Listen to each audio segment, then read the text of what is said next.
Bienvenue à toutes et à tous. Ce dimanche, vous l'avez peut-être vu avec l'eau qui se trouve sur la table, nous avons la joie de célébrer un baptême, le baptême de Mathieu que vous allez voir passer et repasser, car maintenant il sait marcher et il en profite. Il a raison. Bienvenue donc à toi Mathieu, bienvenue à vous Lucie et Nicolas, ses parents. Bienvenue à Olivier et Myriam, j'ai perdu Myriam, et Myriam, ses parrains et marraines. Bienvenue à vous, ses proches, et bienvenue à toutes celles et ceux qui viennent pour la première fois.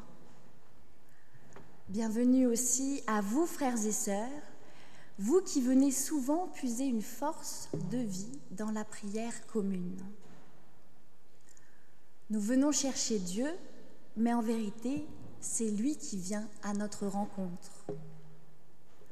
Au début de ce culte, recevons donc, toutes et tous, de la part de Dieu et sans condition d'aucune sorte, sa grâce et sa paix. Amen.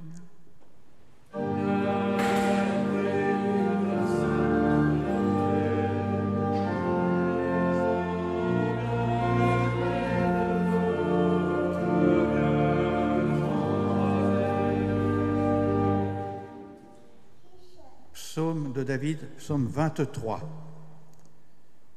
Le Seigneur est mon berger, je ne manque de rien. Il me fait coucher dans les verts pâturages, il me dirige vers des eaux paisibles.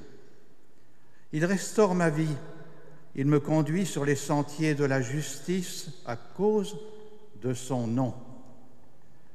Même si je marche dans la vallée de l'ombre de la mort, je ne crains aucun mal, car tu es avec moi. Ta houlette et ton bâton, voilà mon réconfort. Tu dresses devant moi une table en face de mes adversaires. Tu enduis ma tête d'huile, ma coupe déborde.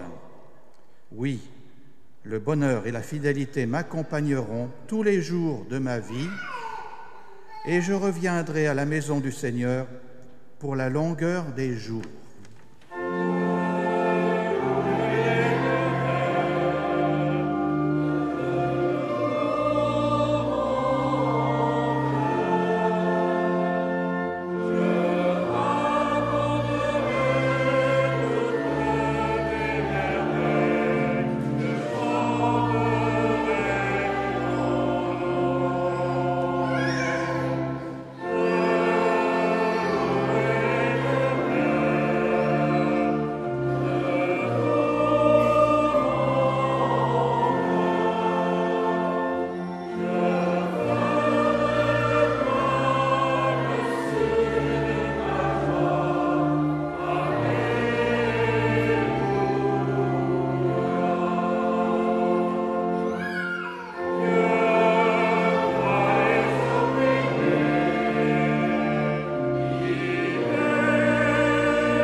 Nous allons maintenant ouvrir la Bible, une fois encore, mais avant de lire ces Écritures, je vous invite à la prière pour demander à Dieu notre Père qu'il nous éclaire et que nous puissions recevoir sa parole, une parole de vie.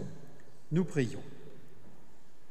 Dieu notre Père, nous te remercions encore pour cette journée, pour le soleil qui s'est levé, pour les amis, la famille qui nous entoure.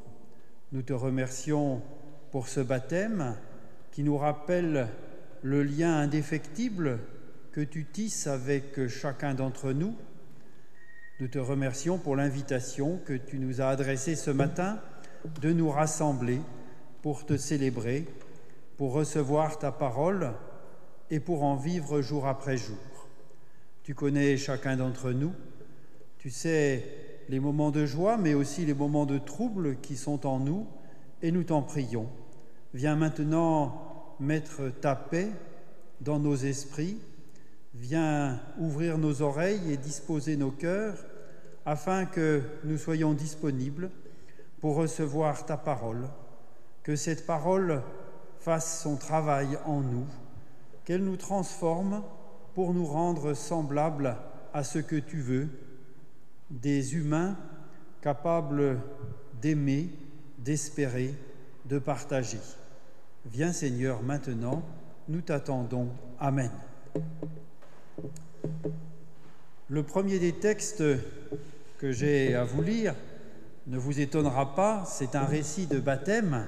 C'est le récit du baptême de Jésus par Jean-Baptiste tel que nous le trouvons dans l'évangile de Matthieu au chapitre 3, les versets 13 à 17. Jésus vint de la Galilée au Jourdain. Il arriva auprès de Jean pour être baptisé par lui. Jean s'y opposait et lui disait « C'est moi qui devrais être baptisé par toi, et c'est toi qui viens à moi. » Mais Jésus lui répondit « Accepte qu'il en soit ainsi pour le moment, car voilà comment nous devons accomplir tout ce que Dieu demande. » Alors Jean accepta.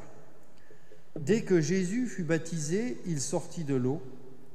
Au même moment, le ciel s'ouvrit pour lui. Il vit l'Esprit de Dieu descendre comme une colombe et venir sur lui. Et une voix venant du ciel déclara « Celui-ci est mon Fils bien-aimé, je mets en lui toute ma joie. »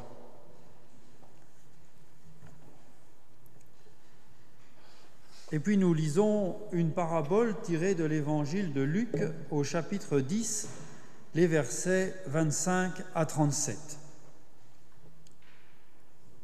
Un maître de la loi intervint pour tendre un piège à Jésus. Il lui demanda « Maître, que dois-je faire pour recevoir la vie éternelle ?» Jésus lui dit « Qu'est-il écrit dans notre loi ? Qu'est-ce que tu y lis ?» Et l'homme répondit « Tu dois aimer le Seigneur ton Dieu de tout ton cœur, de toute ton âme, de toute ta force et de toute ton intelligence. Et aussi, tu dois aimer ton prochain comme toi-même. » Jésus lui dit alors « Tu as bien répondu, fais cela et tu vivras. » Mais le maître de la loi voulait justifier sa réponse. Il demanda donc à Jésus « Et qui est mon prochain ?» Jésus répondit « Un homme descendait de Jérusalem à Jéricho, lorsque des brigands l'attaquèrent, lui prirent tout ce qu'il avait, le battirent et s'en allèrent en le laissant à demi-mort. Il se trouva qu'un prêtre descendait cette route. Quand il vit l'homme, il passa de l'autre côté de la route et s'éloigna. De même, un lévite arriva à cet endroit. Il vit l'homme, passa de l'autre côté de la route et s'éloigna. Mais un Samaritain, un étranger, qui voyageait par là, arriva près du blessé. Quand il le vit, il en eut profondément pitié. Il s'en approcha encore plus, versa de l'huile et du vin sur ses blessures et les recouvrit de pansements.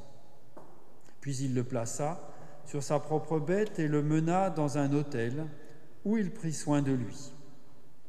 Le lendemain, il sortit 2 pièces d'argent, les donna à l'hôtelier et lui dit « Prends soin de cet homme.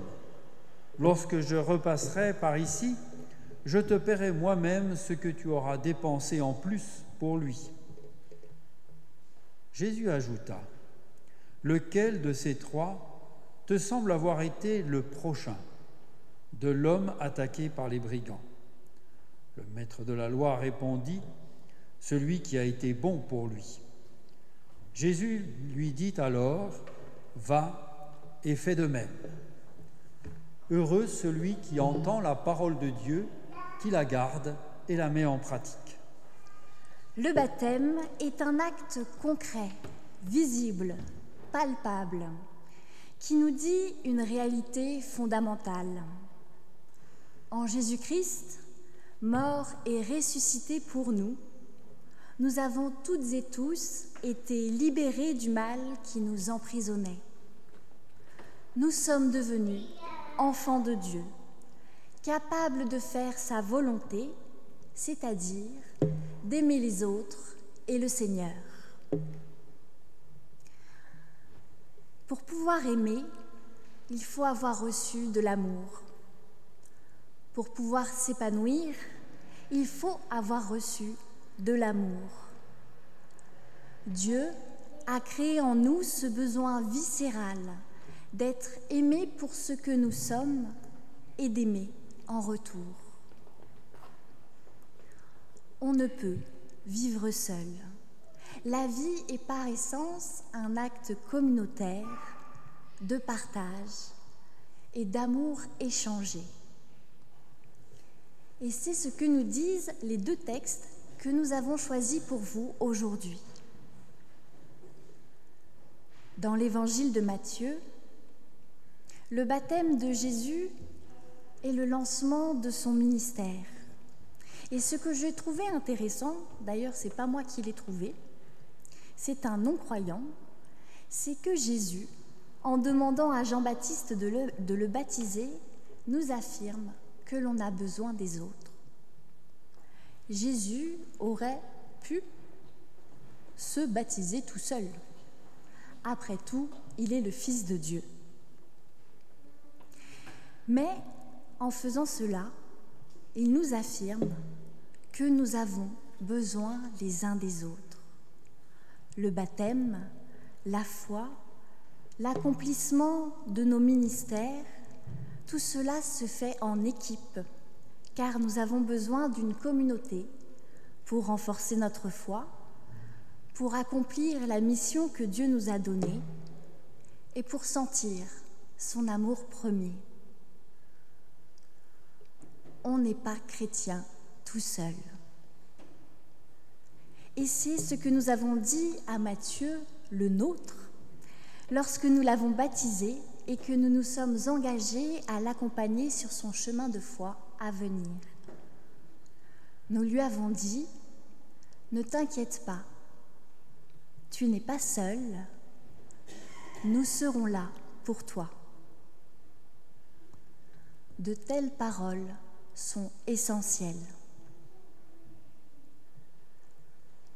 L'autre parole essentielle, c'est celle que Dieu dit à chacune et à chacun de nous.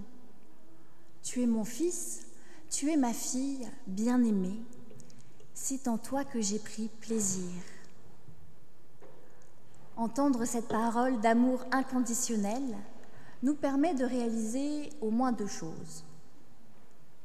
D'abord, c'est qu'il est bon que nous soyons venus au monde. Notre naissance a été désirée et attendue par Dieu. Et savoir cela nous apporte la confiance et l'amour dont nous avons besoin pour vivre. Notre Matthieu porte par son nom cette affirmation. Vous le savez sûrement, Matthieu signifie don de Dieu.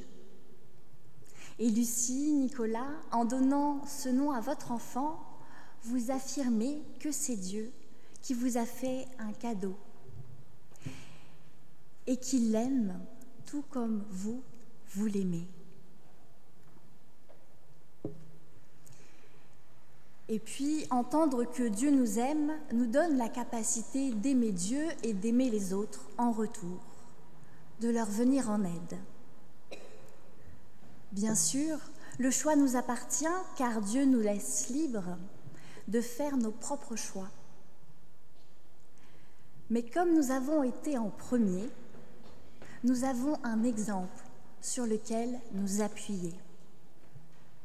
Nous sommes invités à dire à notre tour « Il est bon que tu vives et tu as quelque chose à apporter d'unique. » C'est ce que nous dit la parabole du bon Samaritain. Au premier abord, le Samaritain n'est pas très qualifié pour venir en aide à la personne blessée au bord de la route. Il ne fait pas partie du peuple élu, il est même leur ennemi historique. Il ne connaît pas la loi de Dieu, contrairement aux Lévites et aux prêtres, qui, eux, savent qu'ils doivent prendre soin de leur prochain. Et pourtant, il n'y a que lui qui agisse comme il le faudrait. Il n'y a que lui qui est ému par la souffrance de cet inconnu et qui décide librement, et le mot est important, de l'aider. Ici, Jésus, dans sa parabole, nous rappelle, non sans humour, cette expression bien connue « il ne faut pas se fier aux apparences ». En apparence, on aurait pu se dire que le prêtre et le lévite étaient plus qualifiés pour faire la volonté de Dieu et de venir en aide à cet homme blessé. En apparence, on pourrait penser que les églises sont plus qualifiées pour aider leurs prochains. Sauf que Jésus nous dit qu'il n'en est rien. Enfermés dans leur carcan, les représentants religieux ferment les yeux sur cet homme dans le besoin. Peut-être qu'ils n'ont pas envie de toucher un homme qui saigne, car ils se doivent de rester purs selon les critères de leur religion. Peut-être qu'ils se disent qu'ils valent mieux que de jouer les aides-soignantes, ou qu'ils sont appelés à quelque chose de plus important que de se soucier du malheur d'une seule personne sur le bord de la route. Peut-être qu'ils en ont assez de prendre sur leurs épaules toute la misère du monde. Alors ils passent leur chemin. Il ne faut pas se fier aux apparences. Les églises et leurs représentants ne sont pas meilleurs que les autres. Et une personne qui ne pratique pas la religion peut être un meilleur chrétien que ceux qui vont au culte régulièrement. Nous ne pouvons pas faire de généralité, parce que chaque individu est unique et fait librement ses propres choix. Mais en tant que chrétiens, nous nous devons de vivre d'une certaine façon. Aimer Dieu et aimer les autres n'est pas une belle phrase publicitaire, mais c'est un choix quotidien qui se traduit de façon concrète. À chaque journée, devant chacun des choix que nous faisons, nous devons nous demander : est-ce que je suis en train de faire un acte d'amour envers Dieu et envers les autres ? Est-ce que j'applique concrètement ma foi ? Jésus nous dit que toutes les lois ne sont pas bonnes et que nous devons les remettre en question par rapport à la loi suprême, la loi de l'amour. Si une loi nous empêche de venir en aide aux autres, tout comme la loi juive a empêché le prêtre et le lévite d'aider l'homme blessé, alors nous nous devons de ne pas la respecter. car nous sommes appelés à prendre soin des autres, tout comme Dieu prend soin de nous, sur le court et sur le long terme. En effet, le bon samaritain ne se contente pas de soigner superficiellement l'homme blessé, il s'en occupe dans la durée. Et comme il ne peut pas veiller sur lui tout le temps, alors il délègue cette tâche à quelqu'un d'autre, à l'aubergiste. Et cela me fait revenir à notre point de départ. Nous ne sommes pas tout seuls. Nous ne sommes pas appelés à tout faire seuls, mais à travailler en équipe dans la confiance. Le Samaritain fait confiance à l'aubergiste pour prendre soin du blessé et l'aubergiste, c'est peut-être encore plus impressionnant, fait confiance au Samaritain pour lui faire crédit et attendre son retour. C'est ainsi que nous sommes appelés à faire Église, en nous appuyant sur les dons de chacun, en se faisant confiance et en acceptant de ne pas tout maîtriser. Et si nous pouvons le faire, c'est parce que nous vivons de l'amour premier et de la confiance première que Dieu a en chacune et en chacun de nous.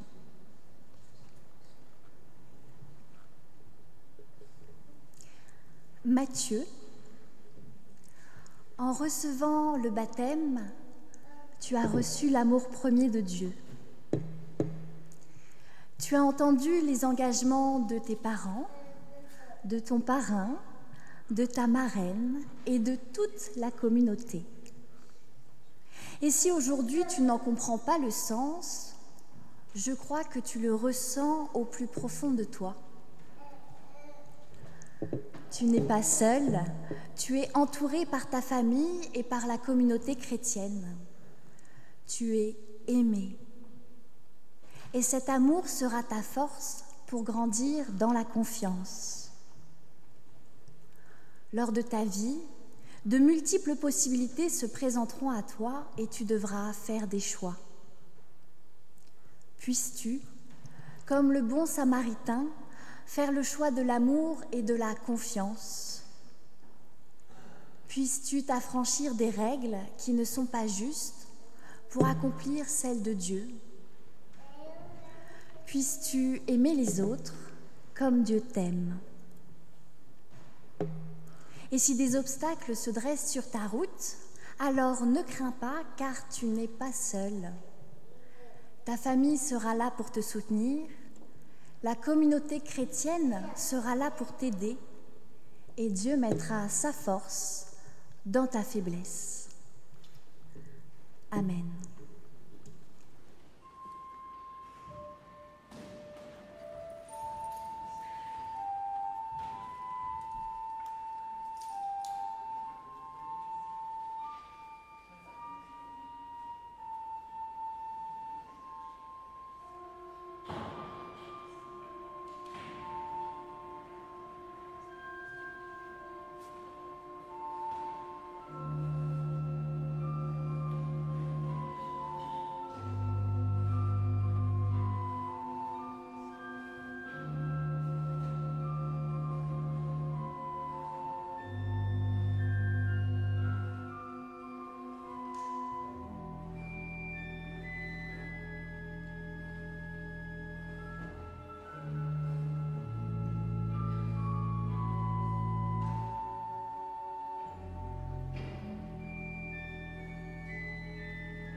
Éternel notre Dieu, nous te confions Matthieu qui vient de recevoir le baptême. Que ton esprit guide ses pas sur le chemin de la foi. Que son parrain, sa marraine, ses parents puissent l'accompagner dans ses questionnements spirituels et être à son écoute. Nous te confions nos familles dans leur grande diversité, dans leur fragilité, dans leurs efforts. Aide-nous tous à parler en vérité et à poser des gestes de pardon. Donne-nous de trouver les justes distances pour que chacun, chacune puisse grandir selon la vocation que tu lui donnes. Nous te prions pour notre communauté de Grenoble. Donne-nous la simplicité de vivre de ta parole dans ce monde. Que cette Église soit un lieu de rencontre et d'accueil. Ouvre-nous à la joie d'avoir des frères et des sœurs si différents. Nous te confions toutes celles et ceux qui souffrent, qui sont seuls ou affamés. Viens les consoler. Envoie-leur des personnes qui sauront les aimer et prendre soin d'elles. Nous te prions pour le monde, afin que les dirigeants politiques aient le courage de prendre des décisions justes pour une paix durable. Notre Père, qui es aux cieux, que ton nom soit sanctifié, que ton règne vienne, que ta volonté soit faite sur la terre comme au ciel. Donne-nous aujourd'hui notre pain de ce jour. Pardonne-nous nos offenses, comme nous pardonnons aussi à ceux qui nous ont offensés. Ne nous laisse pas entrer en tentation, mais délivre-nous du mal, car c'est à toi qu'appartiennent le règne, la puissance et la gloire au siècle des siècles. Amen.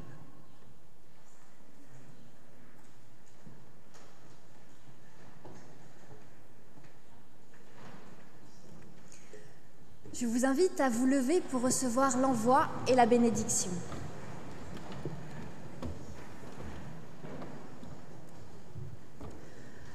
Lequel de ces trois te semble avoir été le prochain de celui qui était tombé aux mains des bandits?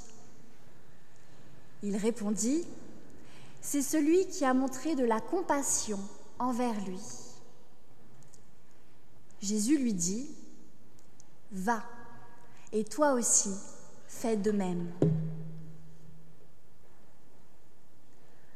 Vous êtes bénis, vous qui êtes enfants de Dieu. Il a mis sa confiance en vous.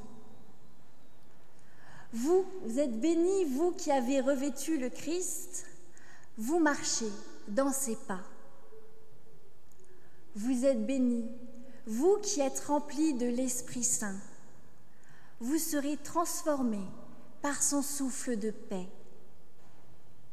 Allez, et que le monde aussi en soit transformé. Amen.